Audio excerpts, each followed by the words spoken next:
My parents gave my sister a $15,000 watch at their anniversary party, then posed for a family photo without me, instead of begging for a place. I walked away and finally chose a family that actually chose me. I gripped the steering wheel tighter as the iron gates of my parents' estate swing open. The drive up to their Connecticut mansion always feels like entering another world, one where I perpetually stand on the outside looking in. The autumn leaves crunch under my tires, a symphony of gold and crimson that clashes with the hollow feeling in my chest. My charcoal pencil skirt and burgundy blouse are tasteful, but understated, a deliberate choice for their 35th anniversary celebration. I know from experience that my mother prefers me to blend into the background rather than stand out. Before I can even collect my purse from the passenger seat, Eliza's silver Mercedes pulls up behind me. I watch in the rearview mirror as she emerges in a shimmering gold dress that catches the late afternoon sun. Perfect timing as always. The front door swings open. My father stands tall in his tailored suit, my mother radiant beside him in pale blue silk. Their faces light up as Eliza floats toward them. "There's our princess," Mom calls out, arms outstretched. Dad wraps Eliza in a bear hug, lifting her slightly off her. The guest of honor arrives. I step out of my car, smoothing my skirt. Mom glances over Eliza's shoulder, her smile dimming just enough that only I would notice. "Veronica, you made it." A statement, not an exclamation. Dad offers a quick pat on my shoulder before turning back to Eliza. "Sweetheart, wait until you see the decorations. We've outdone ourselves this year." Inside, the grand foyer sparkles with crystal and silver. White roses and lilies spill from oversized vases, their scent almost overpowering. A string quartet plays softly in the corner, nothing but the best for Robert and Eleanor White's anniversary. I scan the entrance to the dining room where a framed seating chart sits on an antique stand. My finger traces the elegant calligraphy until I find my name table, 14 far corner near the kitchen doors, 6 tables away from my parents and Eliza. "We wanted to make sure you could network," Mom says suddenly beside me. "The Hendersons will be at your table. They're always looking for tech consultants." I nod, swallowing the familiar ache. How thoughtful. She pats my arm distractedly before floating away to greet early arrivals. The event planner, a rail-thin woman with a clipboard permanently attached to her hand, corners my mother near the grand staircase. I move toward the bar, but their voices carry across the marble floor. "About the photographs, Mrs. White, the planner says we've scheduled the photographer for 7:30. Will that work for the family portraits?" My mother's voice drops to a stage whisper. "That's fine, but make sure we get one with just the 3 of us. Robert, myself, and Eliza. That's the one we'll want enlarged for the living room." My hand freezes around the champagne flute a server has just handed me. The 3 of them. Not 4. Never 4. The waiter, a young man with kind eyes, notices my expression. He tops off my glass with a sympathetic glance before discreetly moving away. I retreat to a window alcove, memories washing over me unbidden. Thanksgiving dinner, age 8, seated at the kids' table, while Eliza, just 5, sat proudly between Mom and Dad. Christmas mornings, where Eliza's pile of gifts dwarfed mine, spilling across the living room floor, while mine fit neatly under a single tree branch. My high school debate championship, where my parents arrived during the closing remarks, having sat through all of Eliza's elementary school choir practice beforehand. The pattern was established early and never wavered. Veronica, the afterthought. Eliza, the cherished center. By 16, I had found my escape in dog-eared business books borrowed from the library. While Eliza collected ribbons for participation in various hobbies she quickly abandoned, I drafted business plans at our kitchen table. A student concierge service, Dad had laughed, barely glancing at my detailed proposal. "Honey, focus on your studies. Leave the business ideas to the professionals." That same month, Eliza's watercolor of our house windows' unevenly spaced proportions impossible was professionally framed and hung in the front hallway. My Regional Young Entrepreneur Award collected dust in my bedroom closet.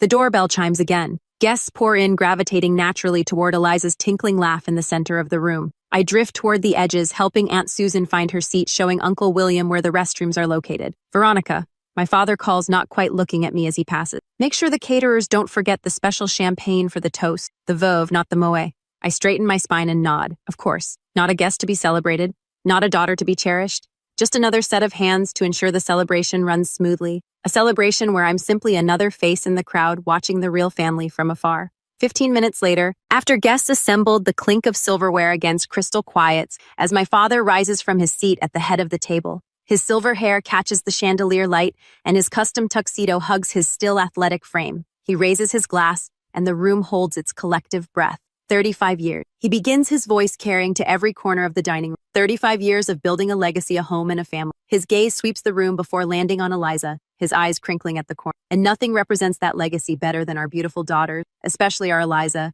who brings sunshine wherever she goes. I maintain my smile practiced over decades as he launches into a story about 5-year-old Eliza singing at their 20th anniversary. No mention of 15-year-old me who organized the entire surprise party. The story winds through Eliza's college graduation, her volunteer work with children, her artistic pursuits. 10 minutes pass. My name never crosses his lips. To Eleanor, my rock, my heart.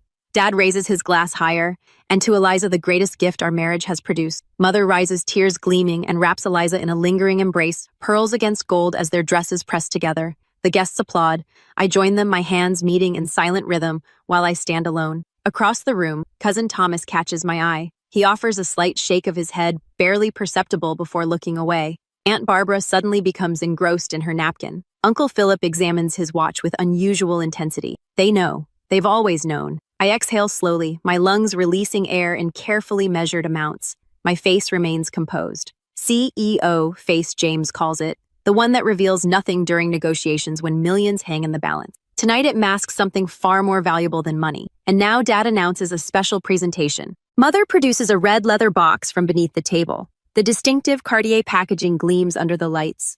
The room stills. Even the waitstaff pauses. For the true fruit of our 35 years together, Father proclaims, his voice thick with emotion. He places the box in Eliza's manicured hands, something as precious and timeless as you are to us. Eliza's fingers tremble as she lifts the lid. Nestled against white satin lies a watch encrusted with diamonds that catch fire in the light. The guests gasp in unison. The Santos de Cartier, my father announces, proudly custom designed with Eleanor's birthstone at the 12. Someone whispers the price, $15,000, and a murmur ripples through the crowd. Eliza squeals, launching herself into our parents' arms. They form a perfect tableau of family devotion while I stand sentry at my assigned table near the kitchen doors. No acknowledgement of the daughter who shares their name, but apparently not their hearts. No second box waits beneath the table. No surprise for the firstborn. When the applause fades, I slip toward the bar. Aunt Margaret intercepts me, her arthritic fingers closing around my wrist. Join me for some air, dear. It's not really a question. On the terrace, autumn air clears the scent of lilies from my lungs. Margaret settles her substantial frame onto a stone bench. Did you know? She begins without preamble, that this is the third luxury gift they've given her this year. First, the spa weekend in February, then the summer in France. My eyebrows rise. Summer in France. She told everyone she won that trip. Margaret snorts. Robert paid for everything, just like he's been paying the rent on her independent apartment these past 3 years. Cold certainty settles in my stomach. The puzzle pieces shift, revealing a clearer picture. That explains why my Series C funding announcement disappeared from the family newsletter. I murmur, the same month, Eliza started selling homemade soaps at the farmer's market. Your mother called it a hobby update. Your $40 million investment round was mentioned in paragraph 12 below Philip Jr.'s soccer term. My phone buzzes in my clutch. James's name flashes on the screen alongside his message. How's the royal coronation going? Escape plan ready when you need it. A smile, genuine this time, tugs at my lips. I quickly tap back, standing by, may need extraction before dessert. Uncle William appears beside us, crystal tumbler in hand. His eyes, so like my father's, hold a softness his brothers never show when looking at me. Quite a watch, he says, settling beside Margaret.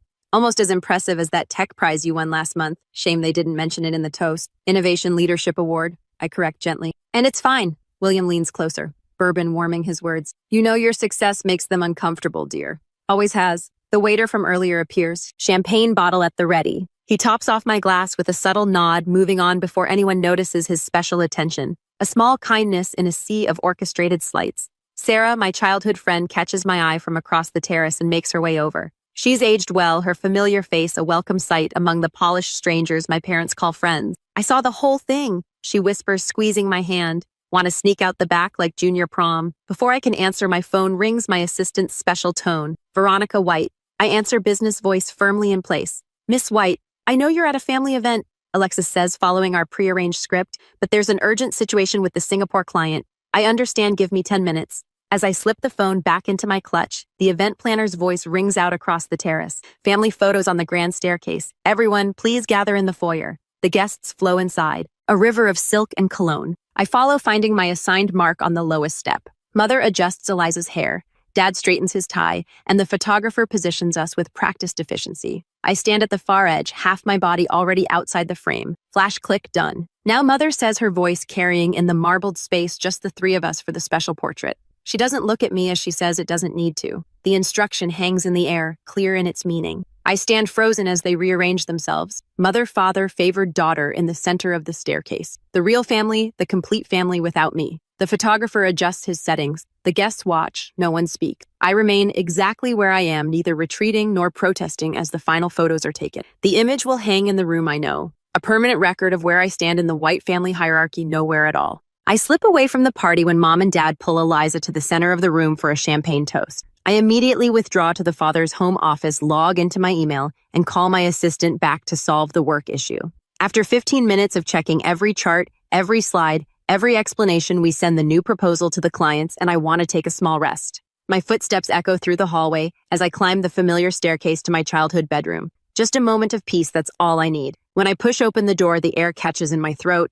This isn't my room anymore. Eliza's pageant crowns glitter on what used to be my bookshelf. Her college sorority composites hang where my honor roll certificates once lived. The walls, formerly a soft green, now shine in Eliza's favorite lavender. They didn't even wait for me to take all of my things before they reorganized the room completely. I whisper to the empty space. My fingers trace the outline of what used to be my desk, now a vanity scattered with Eliza's makeup. The shelves overflow with trophies from activities she abandoned after a month. Her childhood teddy bears occupy the window seat where I spent countless hours reading. I open the closet, the last place anything of mine might remain. A cardboard box sits in the corner labeled Veronica Miss. Inside, my college diplomas rest beneath my Young Entrepreneur Award. My summa cum laude tassel is tangled around my business school graduation photo. Everything that marks my accomplishments, everything that defines my journey, stuffed away like holiday decoration. A crystal clarity washes over me. Nothing will ever change. I will always be the box in the corner, the afterthought, the chair by the kitchen door. I sit on the edge of the bed, now covered in a lavender duvet. My hand brushes something hard beneath the pillow. Curious, I pull out an old book, my grandmother's copy of Jane Eyre. My name is written inside the cover in her elegant handwriting. To my Veronica, a girl who will forge her own path. With love, Grandma Margaret.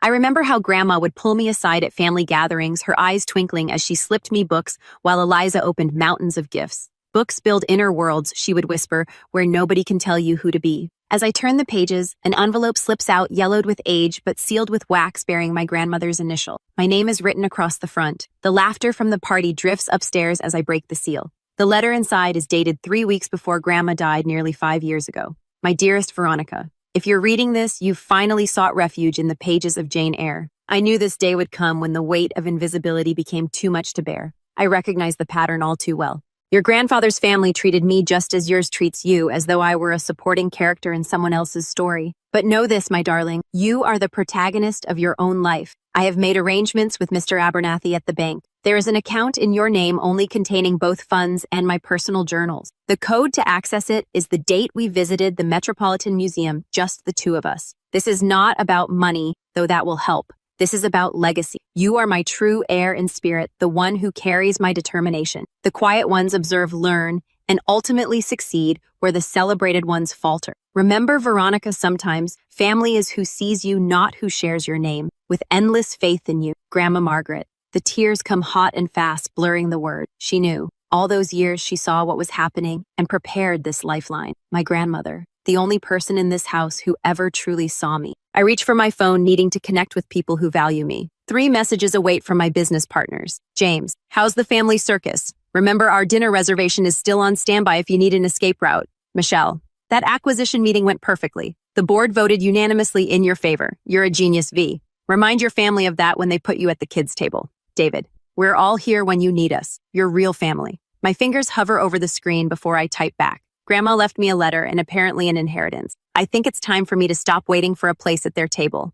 Their responses come immediately. James, about time. We've been saving you a chair at the head of ours for years. Michelle, whatever you decide, we're with you. David, your grandmother sounds like the only smart white besides you. I think back to how they rallied around me when we started the company, how they defended me when clients assumed James was the CEO, how they celebrated every milestone with genuine joy for my success, how different from the hollow congratulations from my parents, always followed by "But Eliza." My jaw tightened. I slide the letter into my purse and walk to the wall where a family photo from my high school graduation hangs. I'm on the edge as always. I remove it from the frame, carefully cut myself free from the border, and place the small photo in my wallet. In Mom's dressing room, I spot Grandma's brooch pinned to a scarf borrowed years ago and never returned. I unpin it gently, feeling its weight in my palm, before securing it to my blouse. Downstairs, I spot Mr. Abernathy, my parents' financial advisor, sipping champagne near the garden doors. I approach with newfound confidence. Mr. Abernathy, I believe we have some business to discuss. I hand him my card. At your convenience, of course. His eyes widen slightly as he reads Veronica White, CEO, White Innovations. He tucks it carefully into his pocket.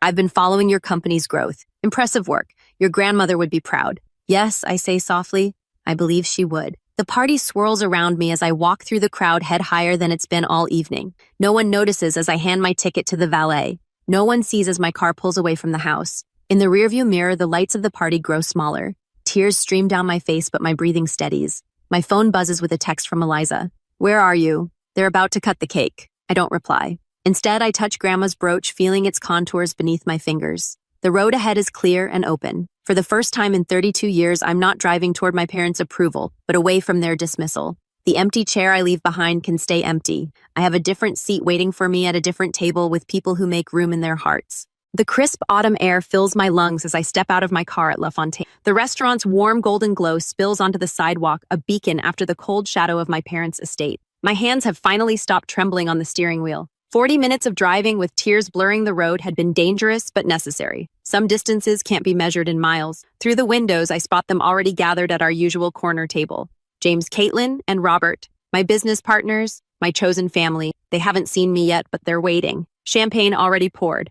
The mater spots me before I can reach the door. Miss White, we've been expecting you. His genuine smile creates crinkles around his eyes. Your friends are waiting. Shall I take your coat? Inside the restaurant hums with quiet conversation and the gentle clink of silverware on fine china. The scents of garlic butter and fresh herbs replace the cloying perfume of my mother's white roses. James looks up first, his face brightening. There she is. I slide into my waiting chair, the one that's always reserved for me, not 6 tables away from the people I care about. You actually escaped, Caitlin says, reaching for my hand. We were betting on whether you'd make it before dessert.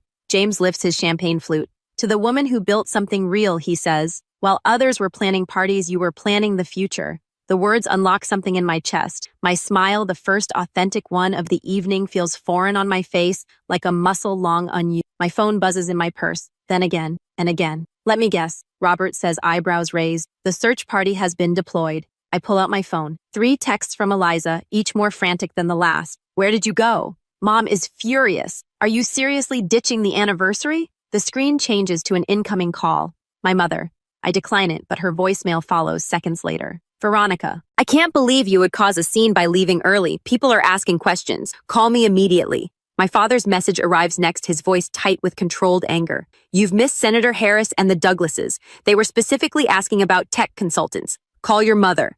I set the phone face down on the table. Not one of them asked if I was okay. Of course not.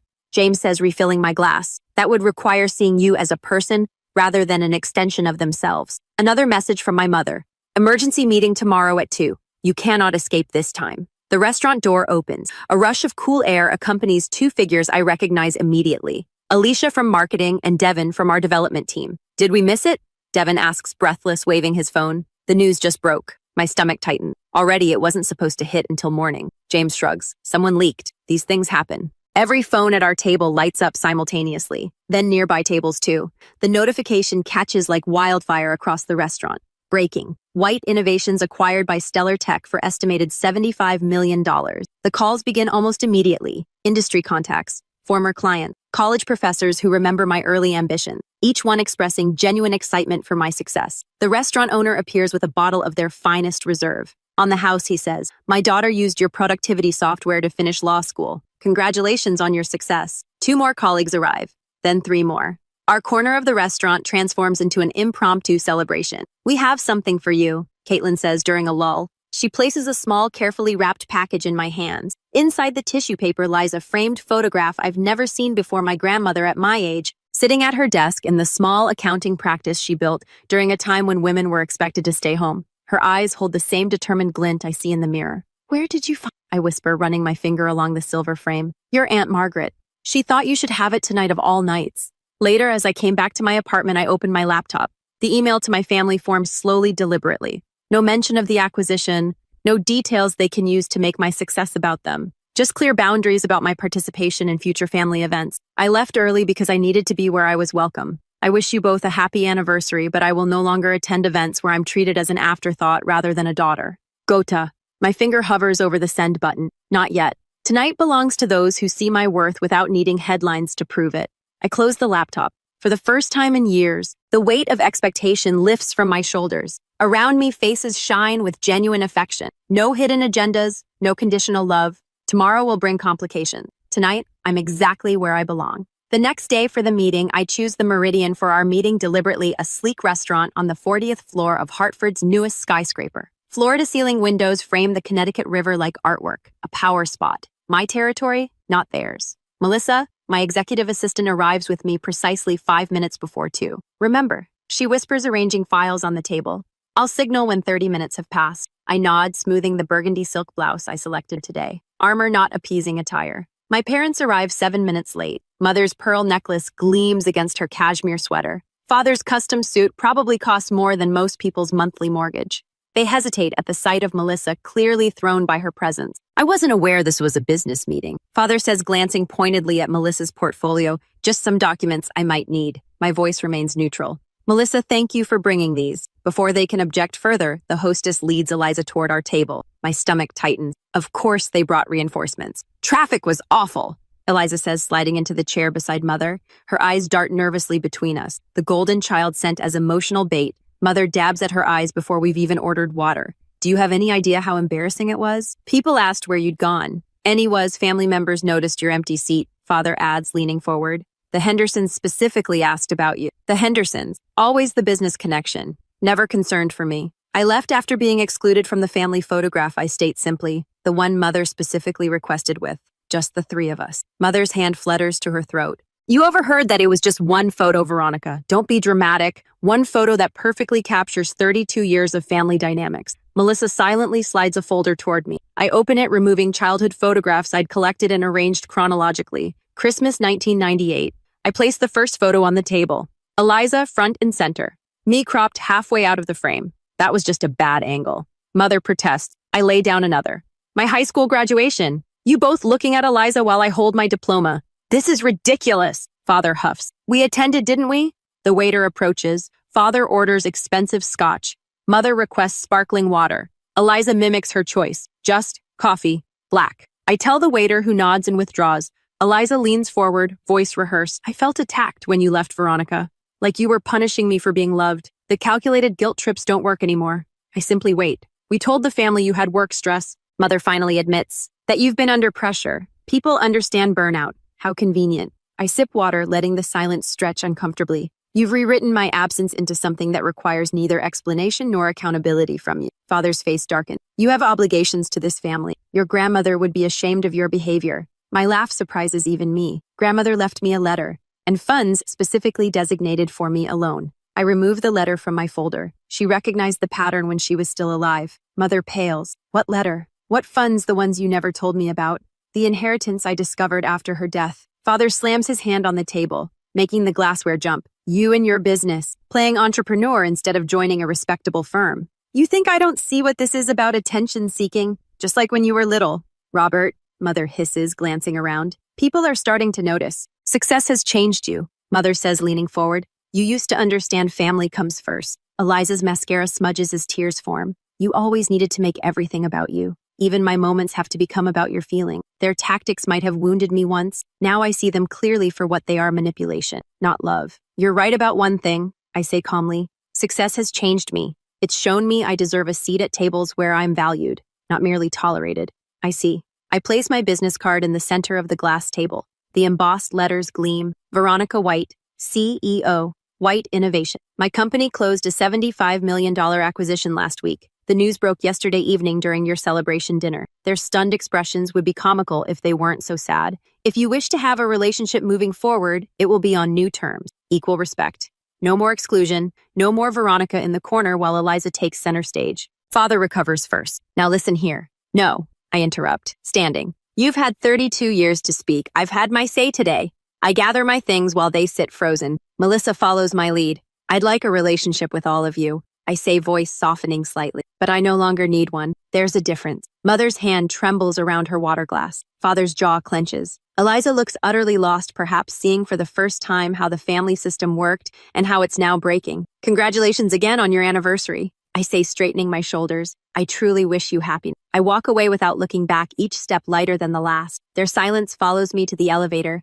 but for once it doesn't define me. The doors slide closed on their stunned faces, and I exhale 32 years of waiting to matter. My reflection in the polished elevator doors shows something unfamiliar on my face. Peace. I stand in my penthouse kitchen, watching the spring sunset paint Hartford's skyline gold. 6 months since I walked away from my parents' anniversary dinner. 6 months of rebuilding on my terms. The antique mahogany table gleams in my dining room set with grandmother's Wedgwood china delicate blue flowers against creamy porcelain. I trace my finger along the edge where generations of white women once gathered. The same table where I was relegated to the far end, if invited at all. Last month, when father decided to downsize their formal dining room, I outbid everyone at the estate auction. The table came home with me not as a peace offering, but as a reclamation. The doorbell chimes. James arrives first. A bottle of Barolo in one hand, a portfolio in the other. Latest projections for the mentorship program. He says, kissing my cheek, 28 applicants already. Women entrepreneurs who need more than just funding, I say. They need someone who sees their potential. Sarah follows with her husband, then my executive team. 2 college professors who serve on my foundation board and my attorney Margot, who helped draft the Family Therapy Center donation in grandmother's name. While they mingle, I slip into my office where grandmother's letter hangs framed beside my window. Remember, Veronica, we choose which chairs matter. Her words guided me through my TED Talk last month, finding worth beyond family validation. The video already has 300,000 views. My phone buzzes with a text from Eliza. They're still talking about you missing Easter dinner. Dad keeps calling it another stunt. Our cautious reconnection happens in secret texts and occasional coffee meetings. Without our parents watching, she's finding her voice, asking questions about starting community college. Small steps toward her own identity. A knock at my office door. Package just arrived for you, James says, handing me a small bubble mailer. Inside a faded photograph, Eliza and me at age 6 and 9, arms linked, laughing on a tire swing. On the back in my sister's handwriting, we were happy before they taught us not to. I tuck the photo into my pocket and return to my guests. They've gathered around the table, wine glasses filled, conversation flowing. No one checking their watch or measuring their words. No subtle jockeying for favor. I take my place at the head of the table. My place not earned through manipulation or birthright, but offered freely by people who value my presence. To Veronica, James says, raising his glass, whose White Family Foundation just awarded its first scholarship to that brilliant girl from Bridgeport. To Second Chances adds Sarah. I stand feeling the weight of grandmother's brooch pinned above my heart. To chairs that matter, I say, and the people who fill them. Later, as my guests depart, I linger at the empty table. Tomorrow, I'll host again, place cards already written in my hand for each person who chose me not out of obligation, but genuine connection. At the far end stands one empty chair. Not a place of exile, but a reminder of what I left behind and what I've found instead. I run my fingers across the polished wood of grandmother's table. Now mine, now filled with laughter instead of judgment, with genuine interest instead of performance. The chair that matters most is the one where you're truly seen. And finally, I am.